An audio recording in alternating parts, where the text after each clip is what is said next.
Good evening. Today is the 19th day of December 2016, and we are continuing with our explorations in Savitri with our brother Alok. Now let's go. Still in Book 2, the book of the Traveler of the Worlds. Now we are in Canto 6, the kingdoms and godheads of the greater life, on page 175, just at the break. We've gone through quite a bit in this past. When Ashwapati leaves this gray area, and then we get into an area of nothing Dubious, being yeah. realized, very dubious. It's very interesting. Actually, if we read through the book, this particular canto can be one of the most, not exactly difficult reading, but it's very difficult to get to what is being revealed to us. And this is the sign of Sri Aurobindo's master stroke. Because this is the nature of this world. It is, and you feel that's it, but when you catch it, it is not. Right. So if you read through the canto, you get the same impression throughout. And so if we hurriedly try to draw a conclusion, which should never be done in any case with Sri Aurobindo, and especially when people try to compare the worlds as described in different traditions with Sri Aurobindo, I feel there is a cardinal error there. This is a mental exercise, whereas what Sri Aurobindo has done is he has seen, experienced, and revealed as he has seen. Yes. So, the beauty of this, the entire writings of Sri Aurobindo, and here we see in Savitri particularly, he doesn't, and when people ask Sri Aurobindo, for instance, that the 5 koshas, how does your system correspond to that, then he was not happy about comparison of different systems, because it's not a system.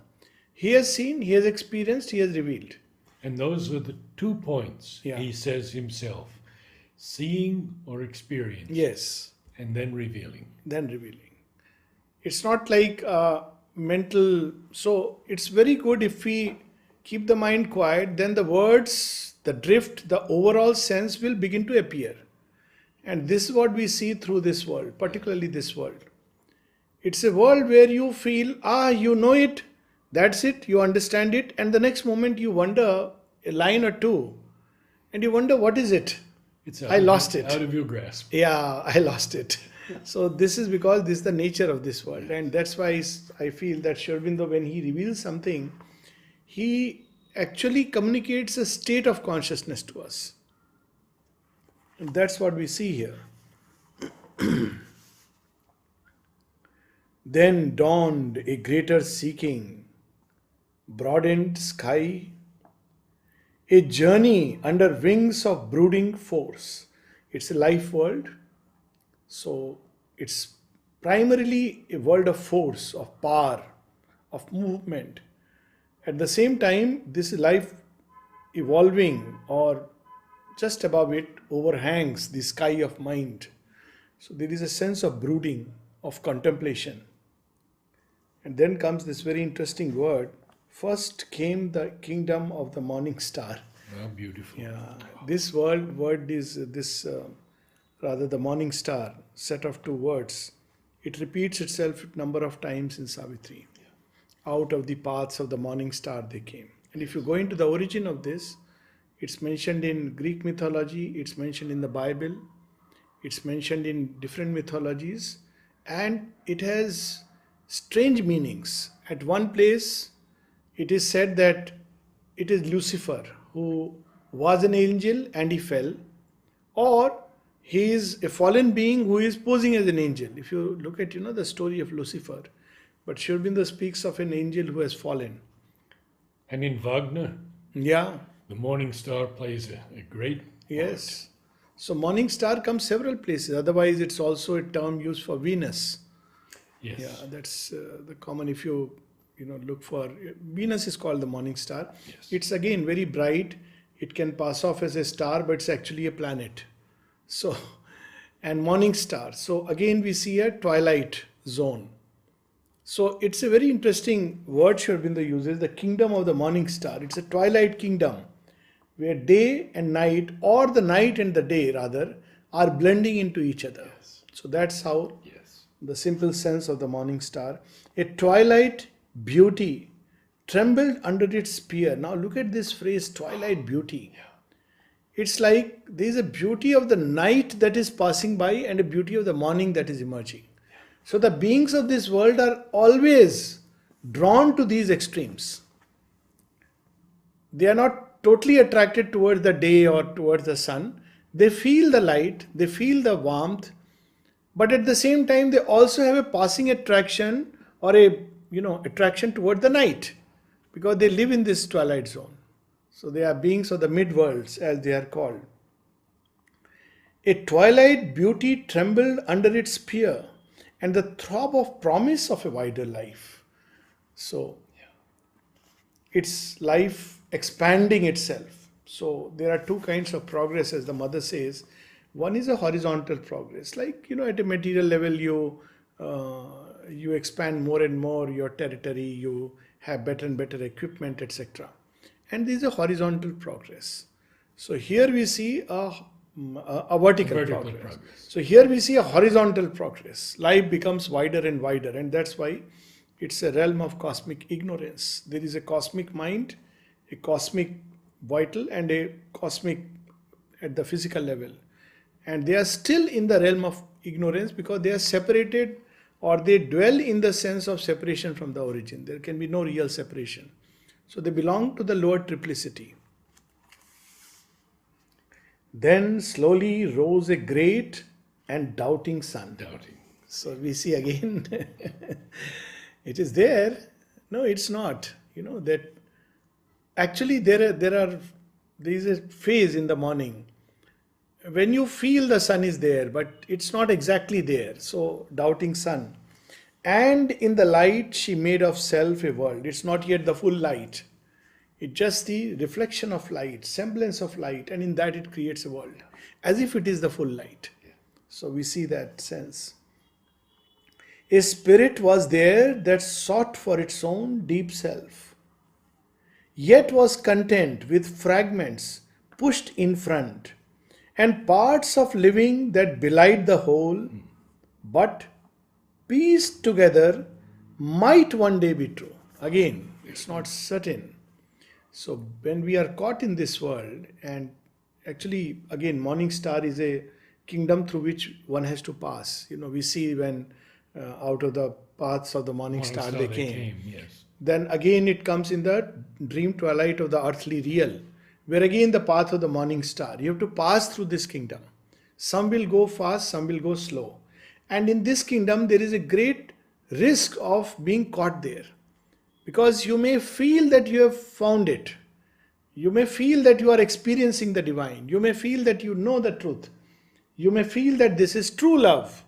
But none of that is true, because it's like a glimmer, some semblance, something that resembles, is akin, alike, but not the real thing.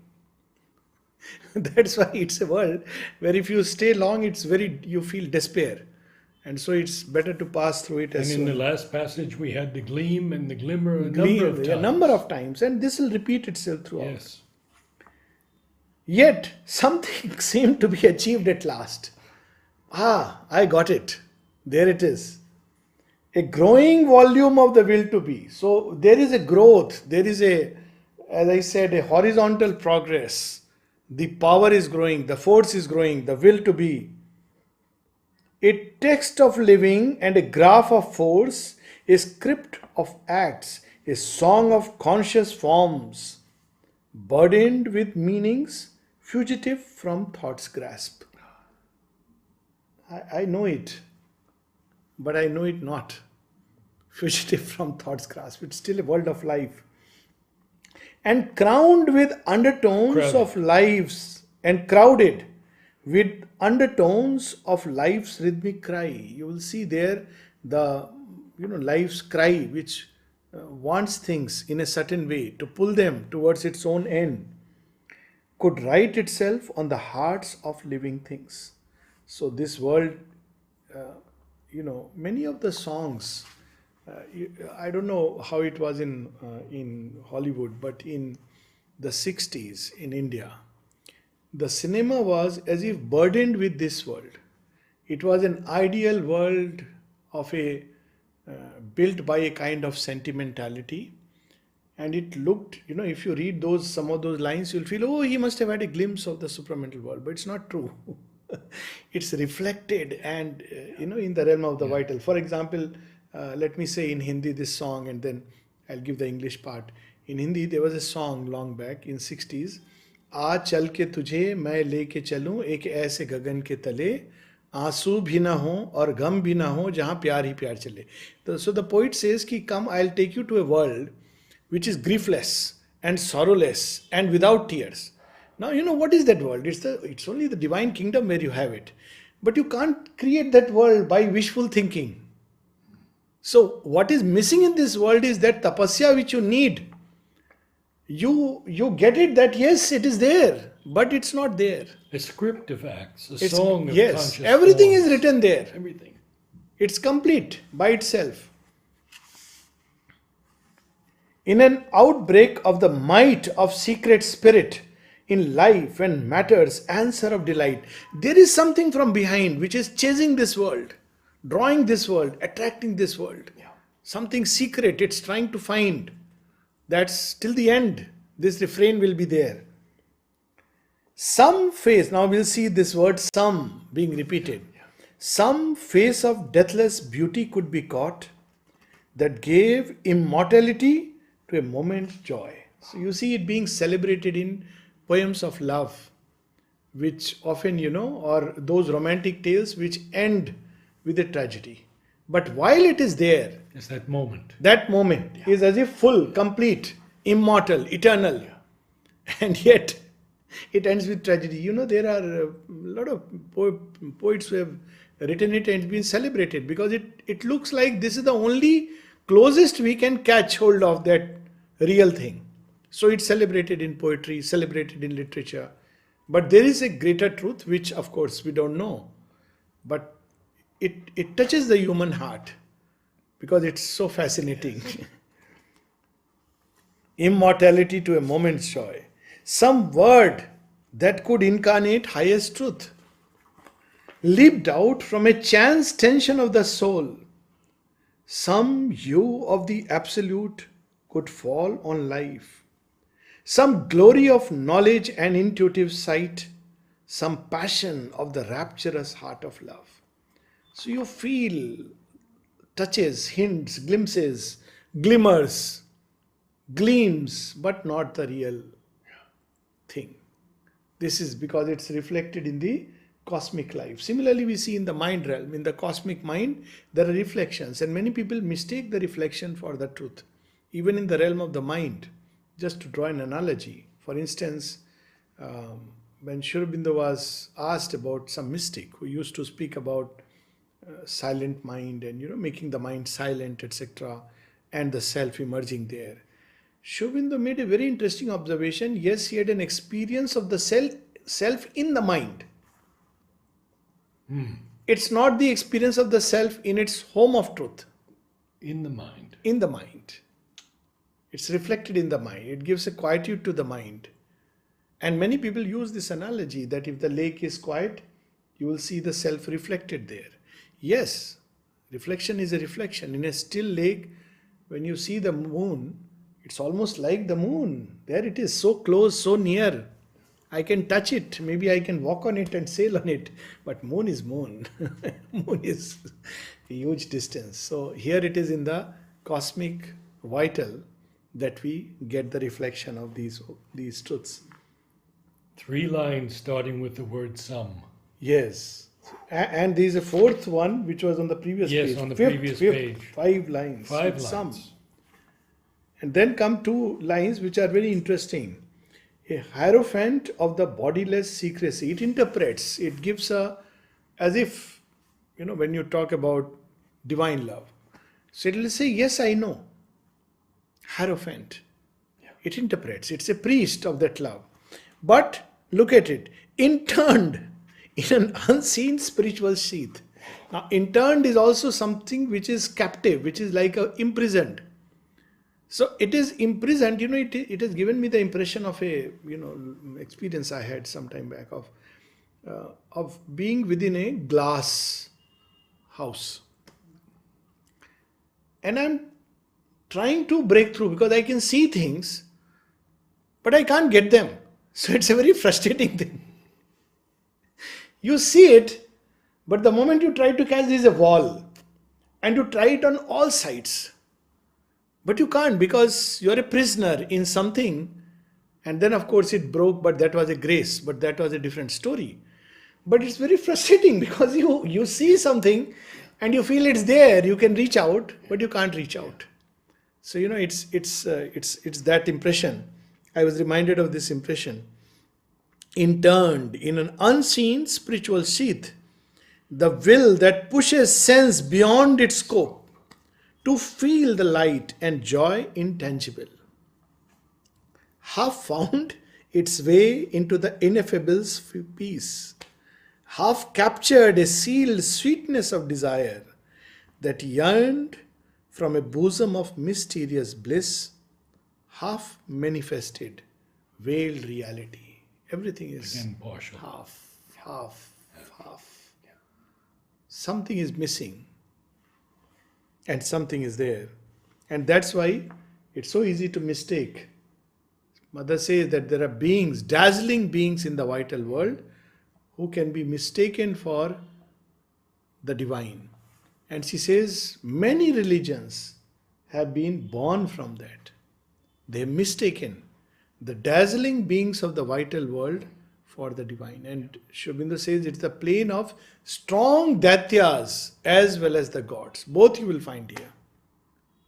So, because, that is the nature of this. Anything which is great with force in it will find its habitation there. A soul not wrapped into its cloak of mind could glimpse the true sense of a world of forms, because the mind is not yet come. It's still, illumined by a vision in the thought, upbuoyed by the heart's understanding flame. It could hold in the conscious ether of the spirit the divinity of a symbol universe. This is the beauty, the beauty of this world. This is what the Mother and Sri Aurobindo speak of as the vital intuition. So there are intuition which expresses itself at different layers. There is an intuition in the realm of intuition, which is spiritual and, closest to the divine truth. Then there is intuition which comes into the mind and takes a rational route, but it's an intuition. Then there is an intuition in the vital. And it's like, people who are drawn by affinity or repulsed by it. It's like an intuition. It is an intuition, but in the realm of the vital. So it's unburdened by the mind and there is a spontaneous knowledge within it. And that is being described here. But still it's a symbol universe. It's a symbol universe. And yes, this realm has time to time descended upon earth. This realm inspires us with our vaster hopes. When beings or forces of this world take a body, they are like, large appetites. Alexander the Great. Who could have dreamt that I want to conquer the world? And at a young age, people called him mad. And yet this man, drives all the way from Greece up to India. At the same time, we see in his life, again, this, whether we call it a contradiction, paradox. The world, the conqueror, who wants to become a world emperor, driven by a tremendous vital, yet bows down before a yogi who is naked and living with scanty. And eventually he took that yogi all the way to Greece. But this is something I don't know, but he's attracted to him. He's attracted towards this truth. And there are beings like that. If you see the history of the earth, some of those who have really done something, achieved something, they have been driven by this world. They've embodied this world. And after they have gone, people have wondered that, who was this being? How could he think? How could he imagine? So, yes, its forces have made landings on our globe. How beautiful. I find some of these beings in the Mahabharata war as denizens of this world. They were tremendous. Can you imagine a Bhishma? He's a Vasu, of course. Though they will describe Vasus as part of the elemental, they extend the 5 elements into 8. But my personal impression is he's a being of the mid-world, because Ganga's son, now Ganga is purified vital. In fact, all rivers symbolize the vital. So, born of that purified vital energy, he is a being of the mid-world, but from a very high region.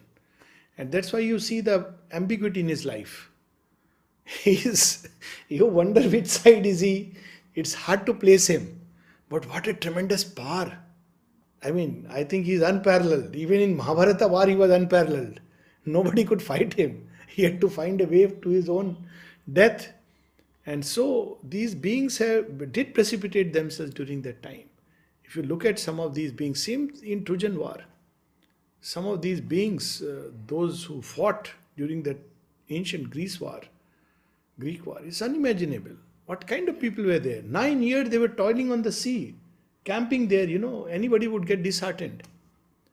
Achilles, when you read the description of Achilles, turning the river Styx into river of blood, going all alone with sword and helmet and literally tearing through the ranks. They are not ordinary beings, but they were also not divine beings. But the Dark Ones also, like Genghis Khan? Absolutely. Yeah. Same. So you see these beings, so they have time to time touched. But what they have done is, in the process, there is something they have done. The good they have done is that they have suddenly lifted life out of the ordinary. So, vaster hopes.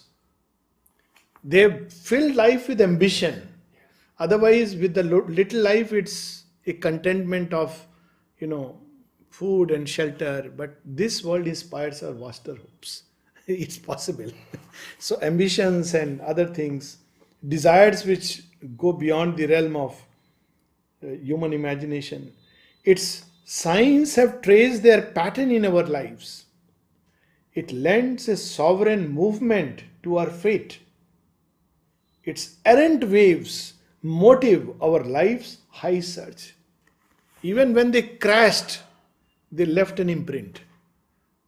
Much later in this Canto, Shravinda said, whether they are good or bad, whether they succeed or fail, something they have achieved, something they have done. Yes. These beings are like that. They leave a stamp upon the earthly life. And that is where it counts. It is like if you take little life is like a ploughman who gently ploughs the soil. So it is necessary. But greater life is like a dropping of a shell which comes, strikes the earth, builds a crater and goes away. So it also needs the earth. And later you wonder that how could this be? So it has its own place. You see some of these ancient temples and how they have been built with huge blocks of stone, and how, people have designed it or built it. And the pyramids. Pyramids, absolutely. All that we seek for is prefigured there. This is the big challenge. It creates it instantly. You see, you watch a movie. So in movie, and that's the big problem, it's much like a film. So when you see a cinema, you are very inspired. That's how it is. You see whether it's an act of love, of heroism, of courage, it touches you.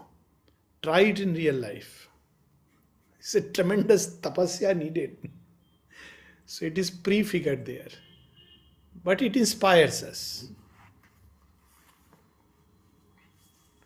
All that we seek for is prefigured there, and all we have not known, nor ever sought, which yet one day must be born in human hearts, that the timeless may fulfill itself in things. So it nurtures that hunger in the heart. And through illusions, it makes us grow towards reality. Otherwise, reality is too far for human hearts. Mother says, if the divine love were to manifest, you won't even recognize it. You will think it is cold and grand and austere. You won't feel it. So you have these illusions. If divine courage were to manifest, it would be so calm, so full of peace, that you won't recognize it as courage. And so you need something more tangible, something more visible.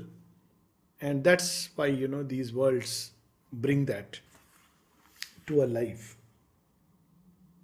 Incarnate in the mystery of the days, eternal in an unclosed infinite, a mounting endless possibility climbs high upon a topless ladder of dream, forever in the being's conscious trance.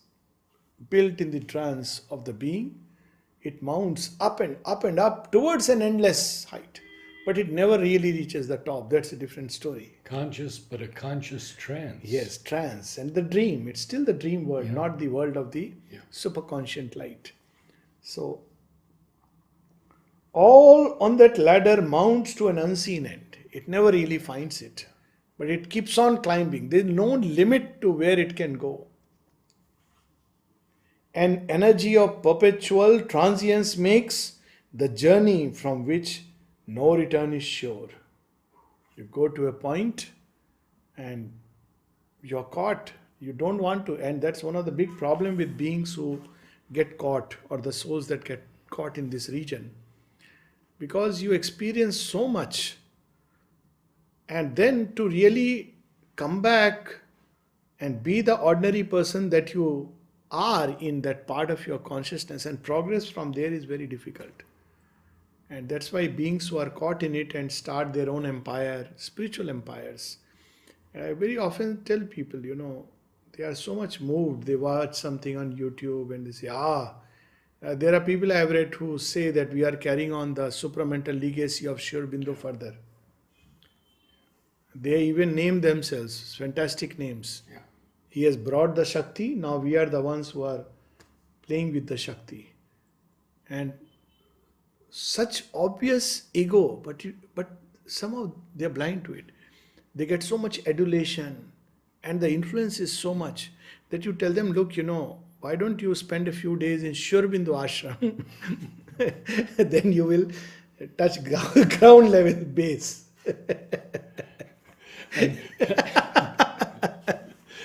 And Ken Wilber writes to the ashram saying, I've copyrighted integral yoga, so please don't use that term. Yes. Some of them even when human folly can go to what level? People copied Sri Aurobindo, sometimes verbatim. So in evening talks, one of the disciples says, the book of X has become very well known and he has become very famous. But I was appalled to see that there are so many passages bodily lifted from you. So Sri Aurobindo says, better don't tell him, otherwise he will say, I have copied him. Only Sri Aurobindo could have this remarkable humor. If you tell him, he will say, I have copied him. So that's why I tell all such people, they should have a 1 week course in just living in Sri Aurobindo ashram, possibly working in dining room. They will stand in the queue and touch base. This is reality. You are whoever you may be. You may be a big guru outside. Please come in the queue. Come with everybody else. It's a great leveler and I like it. Yes. One thing that the ashram definitely does in the very beginning is it puts your ego in its place. Yes. You just can't escape this initial training, and this is indispensable. Otherwise, you can get into mystic experiences and say, I am seeing Vishnu, I am seeing this God. Oh, why? I have become this God. And next is, I am the God. And so, and people who couldn't bear it went away. There were people who lost their head here. Many. And they couldn't take it because it's a great leveler. It's built, it's a formation of the mother. Mother has said, it has been built in this way that everything in the ashram works ultimately towards stripping you of all the disguises and bring out the truth. If there is truth. So, whatever is inside will come out.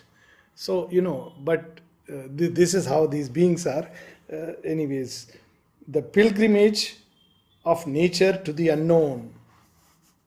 As if in her ascent to her lost source, she hoped to unroll all that could ever be.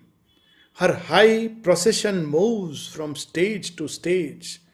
You see, remember Ken Wilber's stages?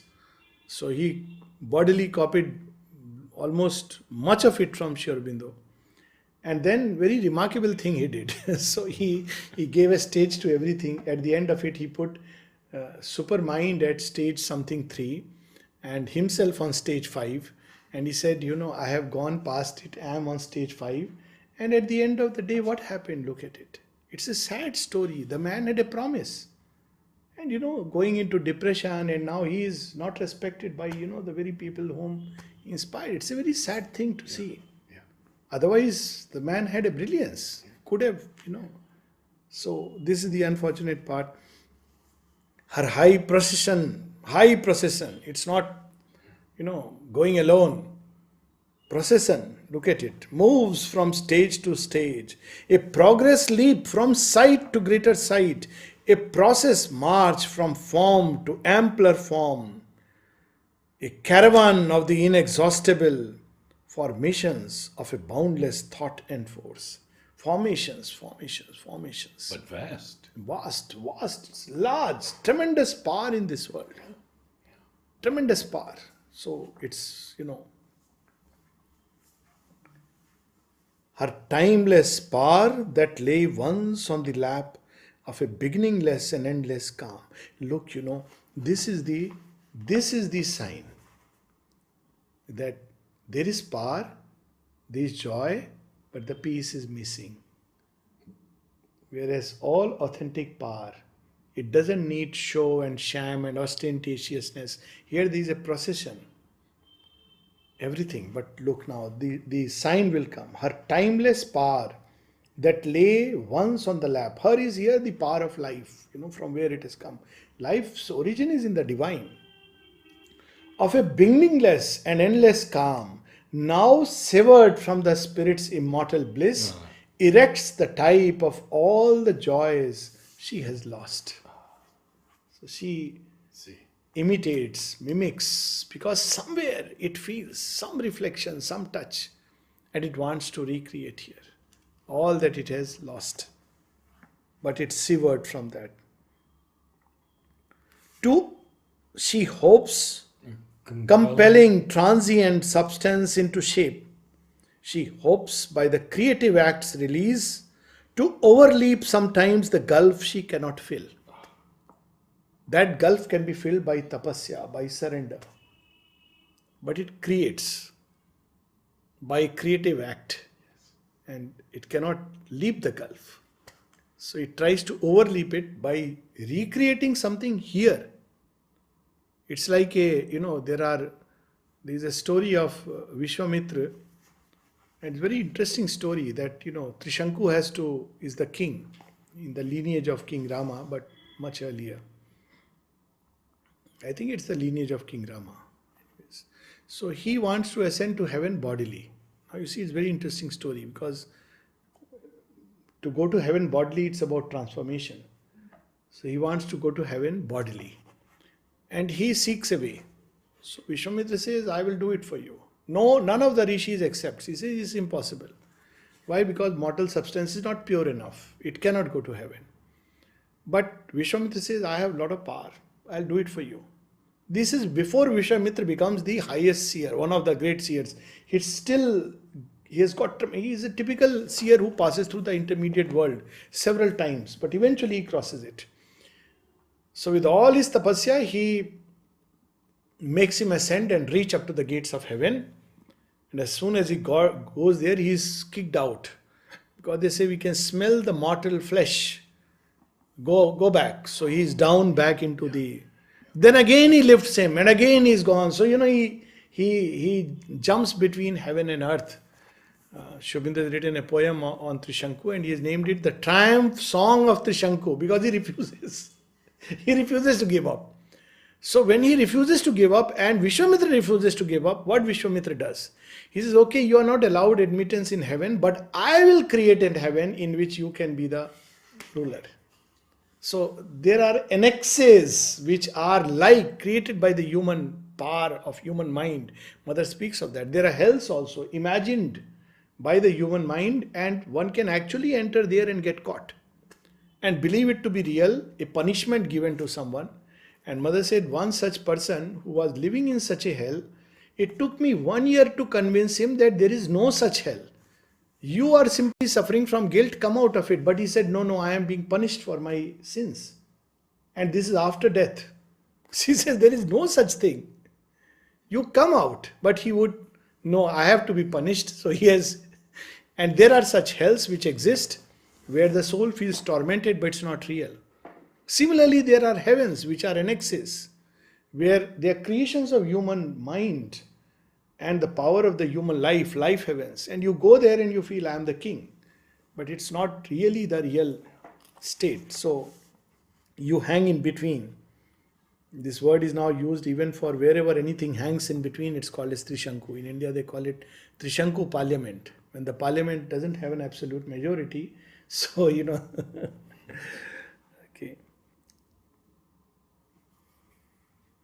To overleap sometimes the gulf she cannot fill, to heal awhile the wound of severance. What is that wound of severance? Severance from delight, from oneness. So it feels the pang, and at the end, this pang is voiced in such pathos which is there in this world. That one day surely he shall descend to her cry, toward the end. There is a pathos in this world, toward the end. If one lives here, one ends up with a state of pathos. So, there is a wound of severance which leads to deep pain. And it tries to heal it by creating, by imitating, by kind of a look-alike. Escape from the moment's prison of littleness.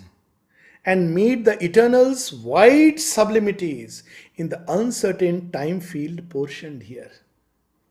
You can't meet like this, but it tries to capture something of that and meet it here. Almost she nears what never can be attained. Of course, this never is referring to this station of consciousness.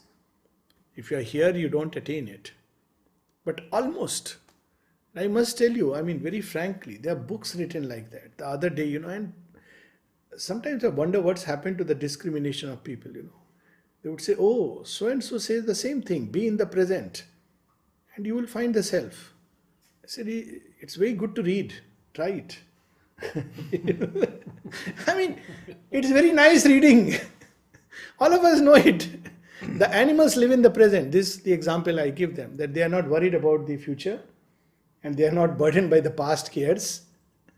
So they're not living in the self, what is meant by self-realization. Then Raman Maharshi was foolish to sit for 17 years in a tapasya. And Sri Aurobindo, who with, it's not something like a cakewalk.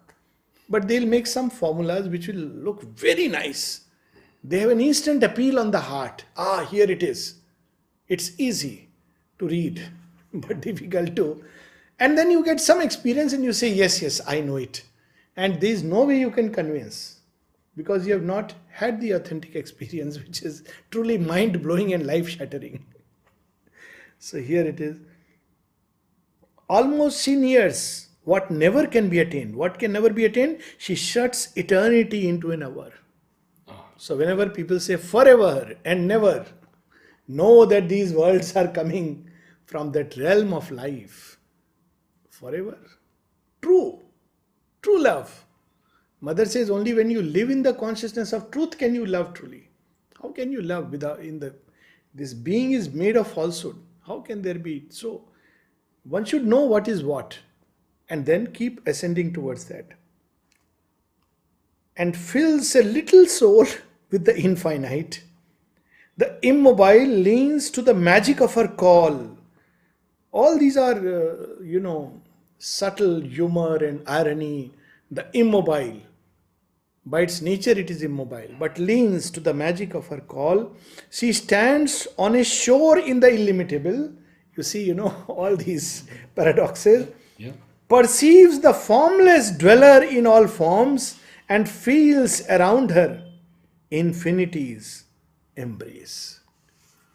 So this is and it's a long world, almost running into 20 odd pages. So we'll stop here and continue. It's very nice. It's an amazing world. Good to know about it, but dangerous if one gets stuck here. Yes. And Shobindu says everyone passes through it at some point or the other. The route towards the eternal.